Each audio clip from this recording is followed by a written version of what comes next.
Welcome to the world united. Welcome to the world united. Welcome back. And we have just a few questions for you that I would love to open up and connect with. We have 3 panelists here, and I see you're all able to stay, which is exciting. Thank you. And thank you for your messages. The first thing I would like to do, and this is actually something that we've actually heard it today, and often as coaches and mentors, we ask our clients, our students, those we're teaching, the questions of who am I? Think about it, who are you? So you ask yourself, who am I and why am I here? This is the exact same thing that we were discussing just a moment ago, and we've all touched on it a bit in our discussions. The interesting thing is that we often don't get to hear our mentor tell us their answers. So I would love to hear it from each of you. I'm going to challenge you, and this is going to be interesting because it isn't easy, I know. I invite you to keep your answers concise, within 1 to 2 minutes. So just a few sentences, and really gather what you have to say and share it concisely so that we can get through a few questions and hear from each of the panelists. So actually, let's just go in order that I have here. So Sean, let's just do excuse Valerie. me, Sean. Yes, please. Sean, this is Maria. Can you see me? Yes. Yes. Oh, great. I was wondering. Thanks. Yeah, Good. no worries. You're right there. No worries. So Okay, good. Good. Perfect. Yay. Yep, you're all there. So let's have Valerie, then Natalie, and then Maria. If you could answer those questions, and again, I invite you to try to keep it within maybe 1 minute or 2. Okay.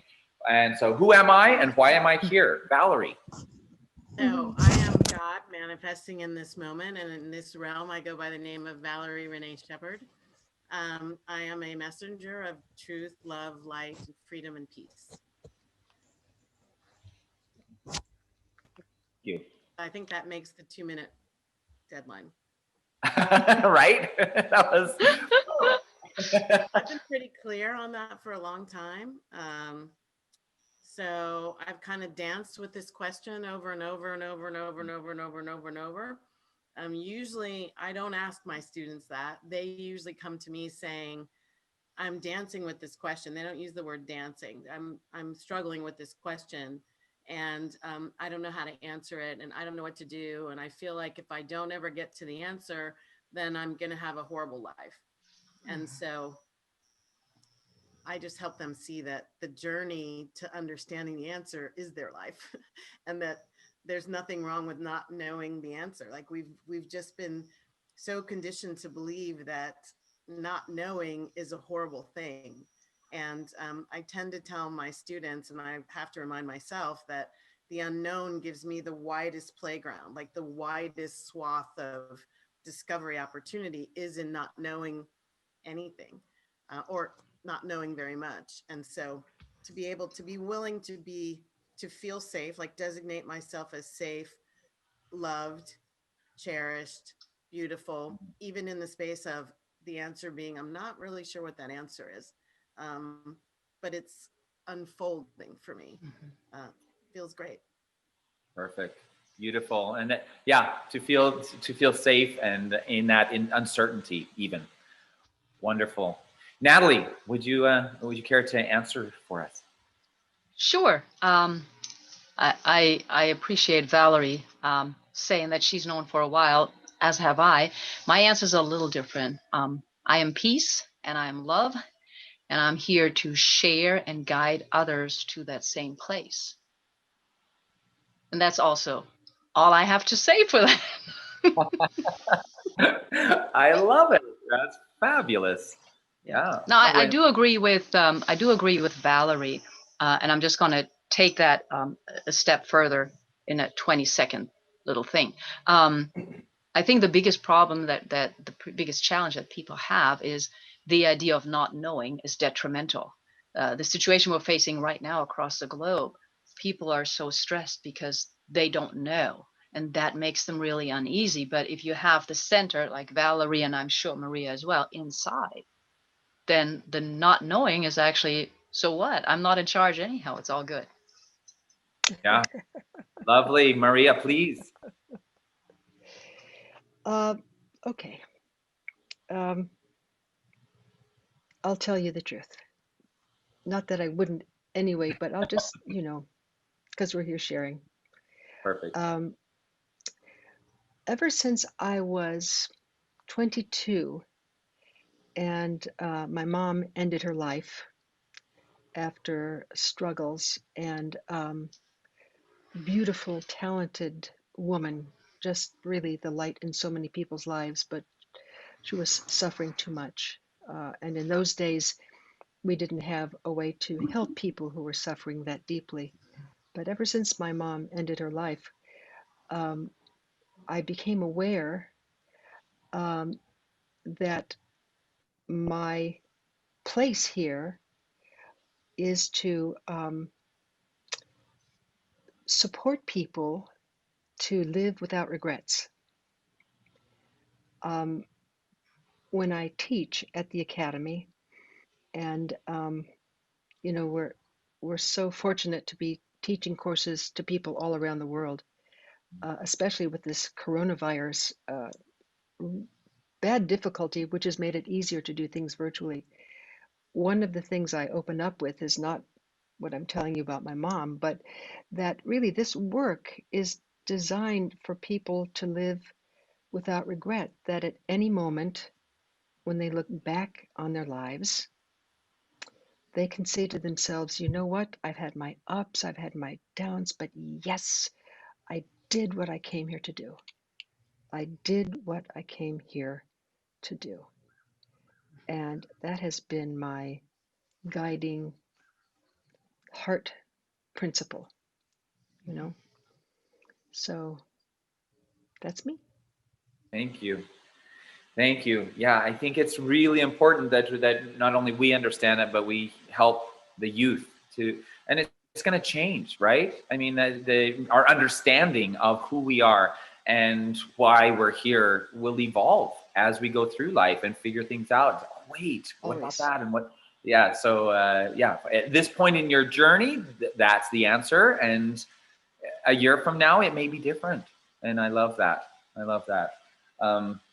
I want to take just a moment and welcome grandmother. Parisha is here joining us. Thank you so much for being here. She's been absolutely invaluable in bringing this whole parliament to pass, and along with Dr. Yugandhar. So thank you for joining us, grandmother Parisha. Thank you. Thank you very much. I'd like to actually say a couple of words if you have some minutes there, okay? Please. I've been watching you guys on the side as Dr. Yugandhar and I kind of moved through all the tracks, but I kept you on my screen and been watching you. And Valerie, I can't even, as a Native American person, I cannot tell you the value of that eagle. I mean, I had a rush up my back and I could feel my feathers. So that was powerful. But I love how each of you, and Sean, you've done a beautiful job of bringing the best out of all of our speakers. So thank you. Okay. But each of your message is so right on. You know what's good about what you're saying? How now you can validate everything that you believe and that you're saying through our sciences. See, as Valerie says, and as all of you have said, we are already perfect. We are not lacking anything.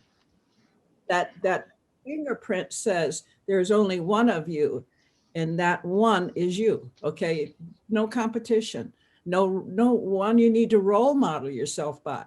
It's self-discovery.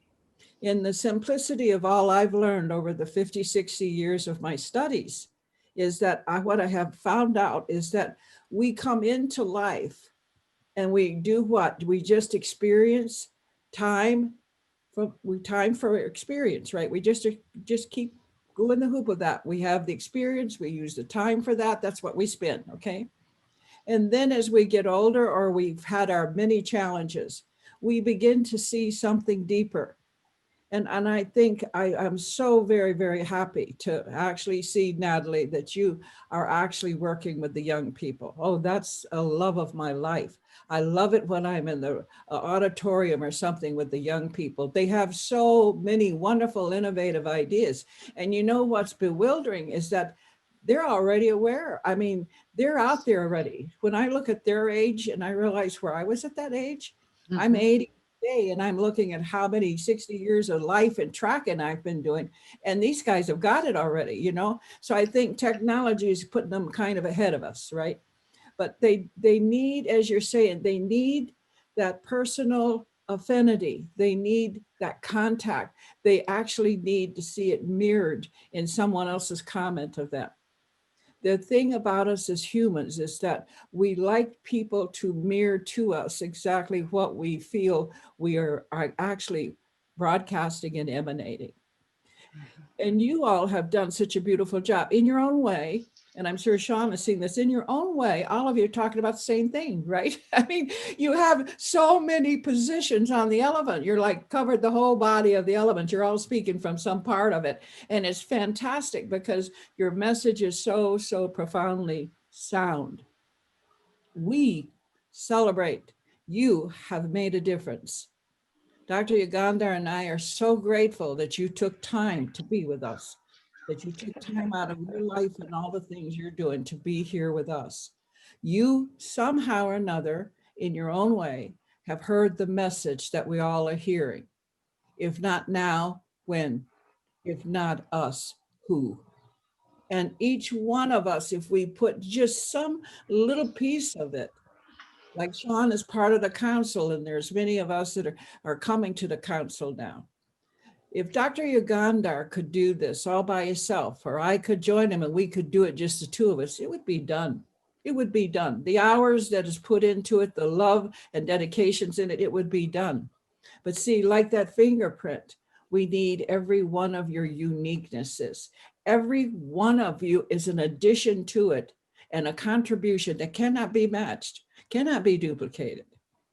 And you have fulfilled that. And all I've watched, I've gotten very excited and listened to different parts. I haven't heard your whole presentation, but I'd come in on different parts. And that's where I got, Sean, that they're all talking about the same thing, except giving it a different reflection that helps it move to the many people's minds. So I thank you very, very much. I've been delighted with hearing you. You've given me some good material. I can take that forward, okay? And I want to say, please consider, if you haven't already, think about our council. We need you in that council. We need all of you helping us with your uniqueness to know how we can reach others.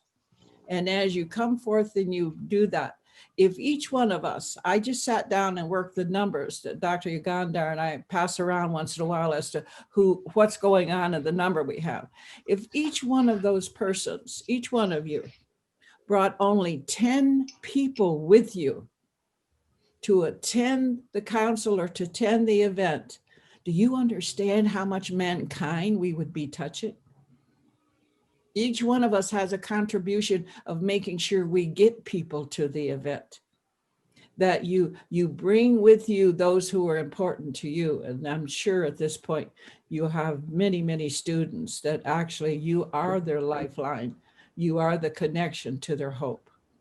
So we invite you, please consider working and being a part of this, and to please let others know. And as I said, as we spread the message out, we begin to lift ourselves unto all others. So please know that we celebrate you, know that we love you, and thank you so very, very much for your generous, gracious time. Thank you. Thank you. Thank you. Thank you for sharing. And we're gonna move forward with a couple of questions, but I do want to recognize that Dr. Yugandhar is here with us as well. Thank you for joining us, Dr. Yugandhar. Thank you very much, Sean.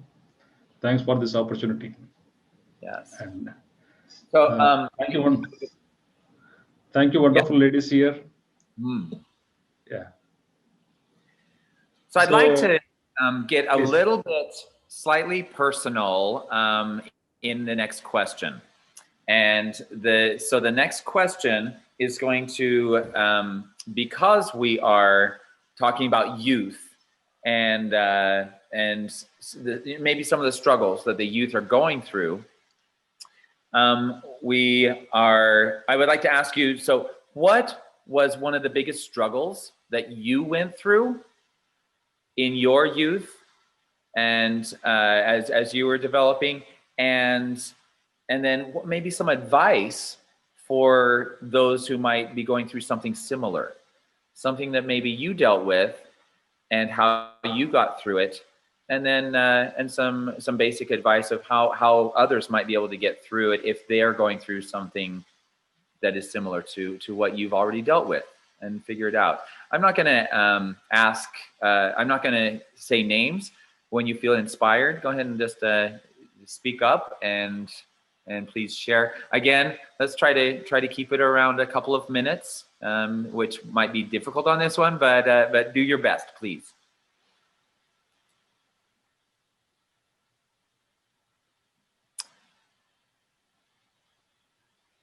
Start. Yeah, go ahead and just speak up. Yep. Okay, so so I don't think I knew this then. I don't think I believed I was having too many struggles when I was young.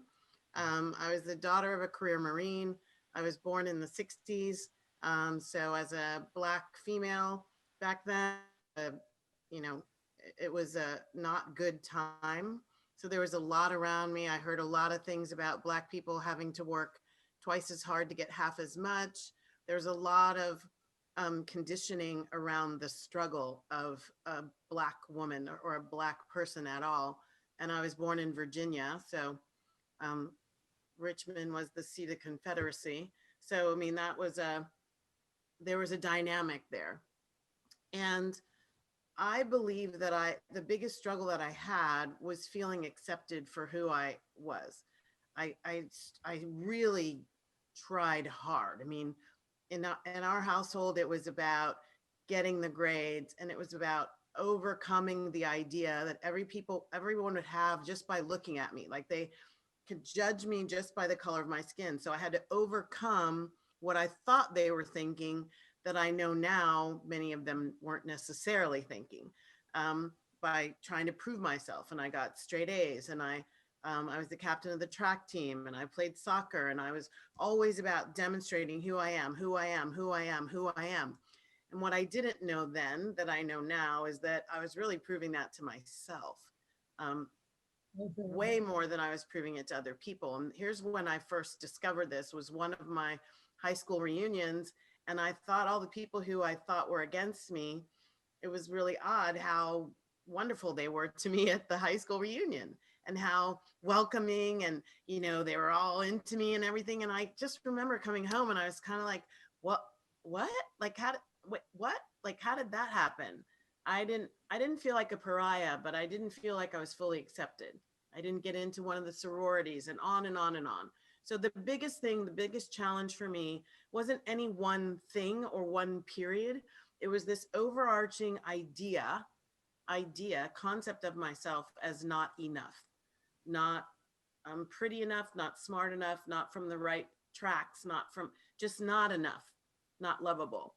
And I didn't get over it in high school. It followed me into my career. And that's one of the reasons I do what I do. Like, I introduced my curriculum at the University of California, Irvine. It's called Living 101, Being Happy and Whole. It is designed to help young people who might be feeling the same thing about themselves. And we have data on the students at UCI that even then they come in with really high scores and lots of AP and their AP courses, and they did really well in high school, they still have this imposter syndrome. Like they're not supposed to be there. They're from people of color, or they're lower income. I do a lot of work with foster youth, emancipated foster youth. And so there's this sense of not enoughness, inadequacy, and unlovability. And so my whole purpose is let's clean that up before you go fully out there to create what it is you're here to create. Wow. Now Love I would it. tell them, when I my old self, I say self-love. Like, I was looking for love out there when I'm the one who can give it to myself. So I do that now and help my students embrace and live that for themselves. Wow, there's so much humanity in your experience. You know, I mean, so many, myself included, right, have dealt with some similar things, regardless of you know, race, religion, gender. That's just a human experience. And so, yes, thank you, thank you. Yeah, I think I'm gonna jump in if that's okay, Maria. And it's not, I mean, I think every young person at some point goes through what you just said, Valerie, on different levels, you know, because it's society makes us compare to others. You know, I mean, I grew up mostly without a father. Can't really say it bothered me too much until I was much older. I think the experience that I had is really related to my, I'm going to use this term, I've been waiting to use this term, my woo-woo-ness, right? My weirdness.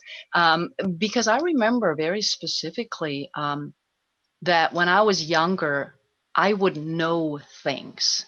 I still do, but I would know things and I would just blurt them out.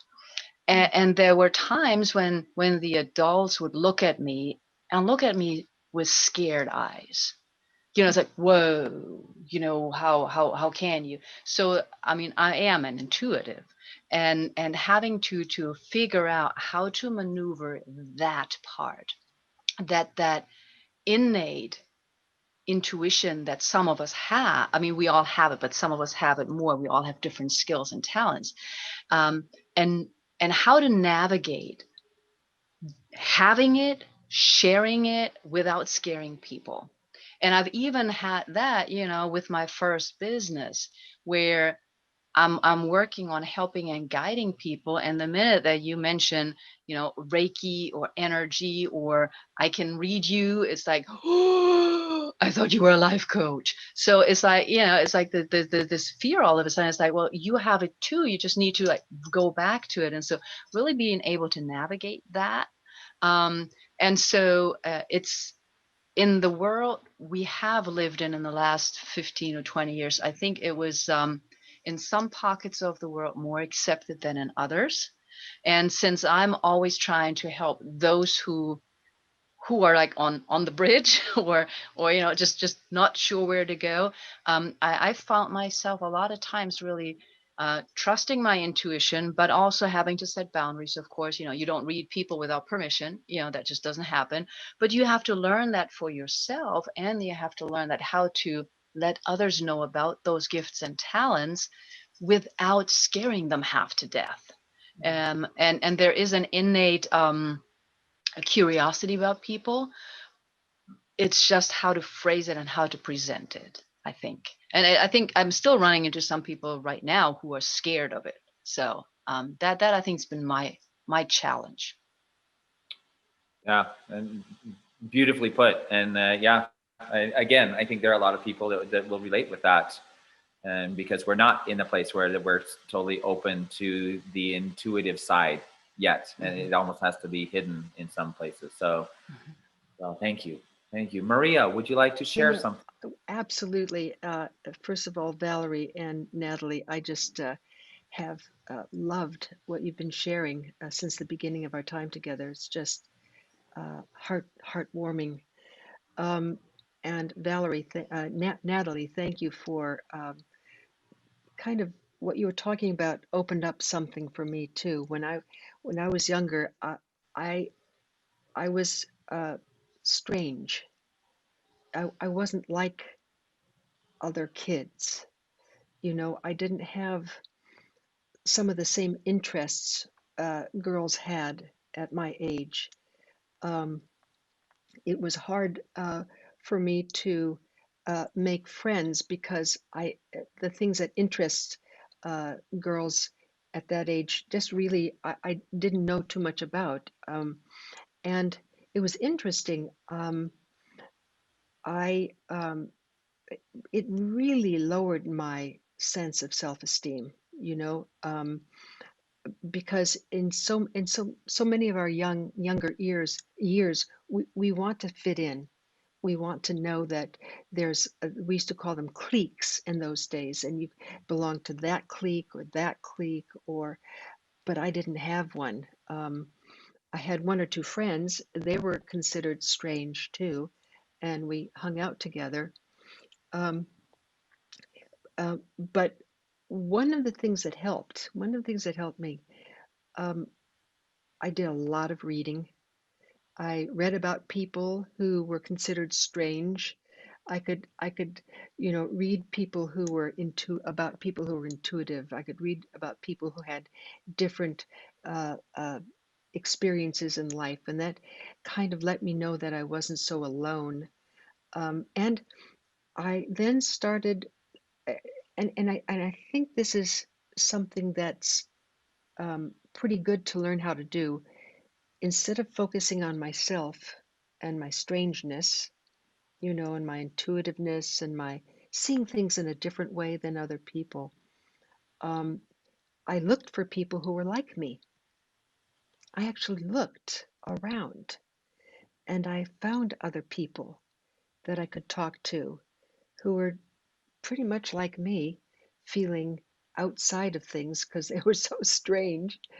And we formed our own little, they weren't like cliques, but our own little groups where we could meet and talk. So the thing I would say to people, um, if you're growing up with that experience that you're having, um, look around. There are other people who feel exactly the same way, and they don't know what to do. So usually they're the ones that hide. You know, as you were saying, Natalie, they're usually the ones that are quiet. They're in the back of the room, you know. Now I'm an extrovert, so I wasn't the quiet one, which was a little, uh, made things a little more difficult too, because I would blurt things out on an intuitive level, or I'd say things that were, you know, different. Um, so look around. There's so many other people who experience the same thing you do, you know. And if it helps you to know that uh, each of us people, the three of us who have been on talking to you, that we've all gone through this strangeness experience, and we didn't turn out too bad. So just know that it's possible, possible to do. I want to add something, Natalie. You were talking about uh, spiritual beings having a human experience. Um, One of my mentors, the Reverend Dr. Johnny E. Coleman, who was a minister in the south of Chicago, brilliant, brilliant woman. Um, she she told me, she said, Maria, this is no, Maria, honey, this is wrong. She said, we are spiritual beings having a spiritual experience. She said, everything is a spiritual experience. She said, don't you forget that. And so that kind of cracked something open for me, that it's all a spiritual experience, even if it seems mundane. So Wow. thank you for asking these questions, you know, so we can really kind of get to the heart of things. Yeah. Oh my gosh. My heart is so full just listening to you three speak. And it's just so real and I love it. And I wish we could go on for a while longer we are over time. And so I'm going to ask one final question and basically, and I'm going to request that you keep it to like 3 sentences ish. Okay.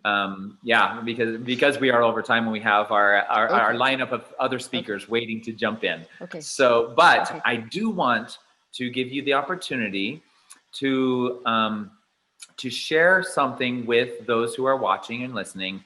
Maybe that just a final bit of wisdom, And if we can make it, I'm just obviously say what you're inspired to say, but if we can make it somewhat practical, as in something that they can use, something they can incorporate into their life, something that they can take away from this and make their life better, and actually practice what maybe something that you do or you've seen others do that people could take away and say, oh, I love that, I'm going to try that, you know, just as an idea. So again, I'm not going to call names as you feel inspired, and yeah, try to keep it under 1 minute, please. I guess I'll start out today. Okay, just leading it out. I think a practical thing that works wonders for me, I'm going to give you two. Number one is the breath of life. Okay, so, you know, just put your hands on your heart, take a deep breath in and out, and just be with your breath. After you've taken the breath in, hold it for a second and, you know, feel the divine spark, say something nice to yourself, and then release it. That's the breath of life, which works enormously for me. Before I go into meetings, before anything like that. The other thing that I do is, if I feel it really aggravated, I will stand up and I will shake it out. I mean, literally, you know, I mean, I do that after energy, but I will go, okay, no, I don't need this. I don't need this. I don't need this. And I will talk to myself like that. And then I'll take a breath in again and I'll sit down. And that helps me, other than, you know, daily meditations, whatever that means for you. Third thing, treat yourself every day to at least one special thing, whether that is a minute of a coffee, looking outside for 5 minutes, but make 5 minutes your time every day. Why? Because you matter, because I've done it, because if you are not fully who you are, we're missing an important piece in the puzzle of humanity. Thank you. Perfect. Okay. Yes, Maria. Ooh, ooh, ooh, ooh. Can I go? Ooh, ooh. Perfect. Okay, okay. Ooh, ooh. Real short, okay? Keep a gratitude journal. Mhm. Every night before you go to sleep, write in this journal 3 things for which you are grateful. It could be a great talk with a friend. It could be a beautiful sunset. Anything that you feel grateful about. Exercise your gratitude muscle. If you hear this little voice saying, I can't think of 3 things to be grateful for, say to that voice, thank you for sharing, and go ahead and list 3 things. At the end of 30 days, read what you wrote. I dare you not to be inspired. Thank you. Love, love, love it. Thank you. Valerie. Mine was going to be, my first one is an attitude of gratitude. And the space where you really grow your muscle in gratitude is where you're grateful for the things that show up and you're like, why is this here? The things that you're telling yourself, I didn't want this.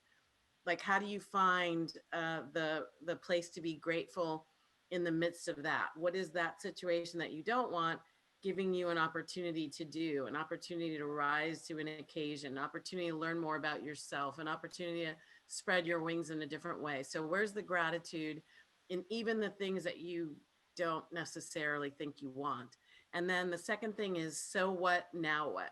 So what that such and such has happened, right? So what does this really mean? Now, what am I going to do with it? Like, so what that, and I had to do this, I've been doing it ever since the stroke happened. So what that I had a brain hemorrhage, like it doesn't mean anything about me. It's a situation. And now what? Now what am I going to do with my life? Now what am I going to do this minute? Now what am I going to do with this body? How am I going to do healing? The so what, now what can really shift you back into the present moment, because what you're so whatting already happened. Now is when you actually have the power to respond and move forward. Thank you. So what, now what? I love it. This has been such a treat, and thank you so much, Valerie, Natalie, Maria. What a wonderful, wonderful session, you know, the panel as well as your presentations. And I hope millions of people come and watch this. This is really fabulous, and I know I'm walking away a better person because of it. So thank you so much. And we have one more session coming up, so we'll take a short break, and then we will come back. I'll make sure that we have all of our other speakers here and ready to go, and we have one more session on track 3 for today. Thank you so much for coming, and namaste to you all.